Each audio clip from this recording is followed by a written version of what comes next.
तेल्हारा तालुक्यातील दानापूर येथे भीषण आग लागून मोठे नुकसान झाल्याची घटना घडली।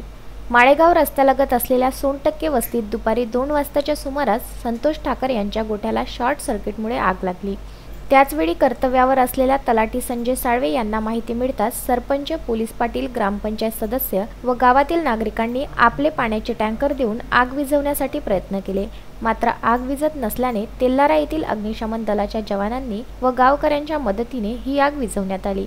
सुदैवाने या आगीमध्ये कोणतीही जीवितहानी झाली नाही, परंतु गुरांसाठी 3 ट्रॉल्या कुटार, बैलबंडी, 3 पत्रे, 1 सायकल व शेतीची अवजारे असे एकूण 54,000 रुपयांचे साहित्य जळले आहे। आग लागल्याची माहिती मिळताच ठाणेदार लवणगळे यांच्या मार्गदर्शनाखाली आकाश राठोड यांनी घटनास्थळी भेट देऊन पाहणी केली। दुपारी जोरदार हवा वाहत असल्याने शॉर्ट सर्किटमुळे गुरांच्या गोठ्याला आग लागली अशी माहिती वीज वितरण कंपनीच्या कर्मचारी वर्गाला कळताच त्यांनी सिंगल फेज बंद करून सहकार्य केलं।